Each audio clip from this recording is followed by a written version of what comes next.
Are Gupta channel में आप सबका स्वागत है। हमारे चैनल को लाइक करें, शेयर करें और सब्सक्राइब करें। हमारा कथा, हमारी कहानी, हमारा भजन जो भी हम बोलते हैं, अगर पसंद आए तो अपना कमेंट देना मत भूलिएगा। तो कल हमने आपके सामने भक्तमल की कथाओं में प्रभु प्राप्ति के मार्ग का अनुसरण करने वाले भगत बलि पत्नी श्री विंध्यावली जी की कहानी सुनाई थी। और आज हम आपके सामने लेके आ रहे हैं श्री नीलध्वज जी की कहानी से पहले चलिए गुरु वंदना करते हैं। हमारे साथ जुड़े रहिएगा। जय गुरुदेवा, जय गुरुदेवा, जय गुरुदेवा, जय गुरुदेव, जय गुरुदेवा, जय गुरुदेवा, जय गुरुदेवा, जय गुरुदेव। तो चलिए सुनते हैं श्री नीलध्वज जी की कहानी। ये महिष्मती नगरी के राजा थे। इनके परवीर नाम का एक महाप्रकर्मी पुत्र था। महाराज युधिष्ठिर के यज्ञ अश्व को परवीर ने पकड़ लिया और अपने शौर्य के अभिमान में अर्जुन के पास ये संदेश भिजवा दिया कि मुझ नीलध्वज के पुत्र परवीर ने यज्ञ अश्व को पकड़कर महिष्मती नगरी में भेज दिया है। अब अर्जुन कोप करके इसे छुड़ा ले। परवीर की इस चुनौती को स्वीकार करते हुए घोर संग्राम हुआ। परवीर पांडव वीरों के समक्ष नहीं टिक सका। तब इसके पिता महाराज नीलध्वज 3 अक्षौहिणी सेना लेकर युद्ध में आ डटे। इनका मुकाबला वीरवर अर्जुन से रहा। अर्जुन ने इन्हें मूर्छित कर दिया। नीलध्वज ने अपनी स्वाहा नाम की कन्या अग्निदेव को ब्याही थी।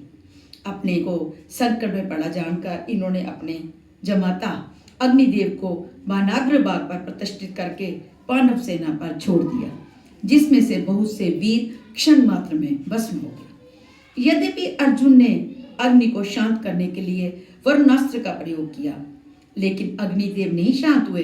तब अर्जुन ने नारायणास्त्र का प्रयोग किया।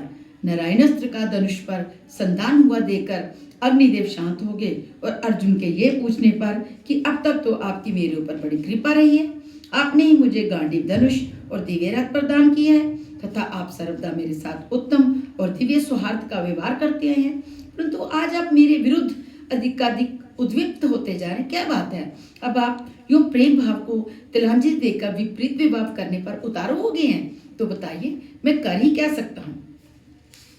अग्निदेव ने कहा, धनंजय, यदि तुम कमल नयन श्री कृष्ण के समीप रहने पर भी अश्वमेध यज्ञ द्वारा युधिष्ठिर को पवित्र करना चाहते हो, तो श्री हरि के बिना यज्ञ, देवता अथवा मंत्र कोई भी उन्हें पवित्र करने में समर्थ नहीं है।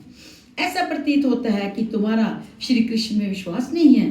तुम क्षीर सागर को पाकर भी दूध के लिए बकरी क्यों दुआते हो तथा उदित हुए सूरज का परित्याग करके प्रकाश के लिए जुगनू की आकांक्षा कैसे कर रहे हो? पार्थ, इस समय मैंने तुम्हारी सेना पर जो आक्रमण किया है उसका प्रधान कारण यही है। नीलध्वज की प्रेरणा तो गुण है। ये कहकर अग्निदेव ने अर्जुन की नष्ट समस्त सेना को जीवित कर दिया और राजा नीलध्वज को समझाया कि भला जिन्होंने इंद्र के खांडवन को सहज ही जलाकर भस्म कर दिया, जो श्री कृष्ण के अंतरंग सखा है, उन्हें कौन हरा सकता है? अतः आप उनका ये यज्ञ अश्व वापस करके उनसे मित्रता कर लो, जिससे आपका कल्याण हो। राजा नीलध्वज ने ऐसा किया और अर्जुन से बोले, महाबाहु पार्थ, मैं आपका कौन सा प्रिय कार्य करूं? तब अर्जुन ने कहा, वो पार्थ शिरोमणि, आप श्रेष्ठ वीर हैं, इसलिए मेरे साथ रहकर मेरे यज्ञ अश्व की रक्षा कीजिए। राजा नीलध्वज तथास्तु कहकर राज्य अपने पुत्र परवीर को सौंपकर अर्जुन के साथ हो लिए और अश्व रक्षा में अपने अद्भुत पराक्रम का परिचय दिया। अर्जुन के द्वारा राजा नीलध्वज की बड़ाई सुनकर भगवान श्री कृष्ण ने बड़े प्रेम से इनका गाढ़ आलिंगन किया। चलिए। श्री कृष्ण गोविंद हरे मुरारी, हे नाथ नारायण वासुदेव। श्री कृष्ण गोविंद हरे मुरारी, हे नाथ नारायण वासुदेवा।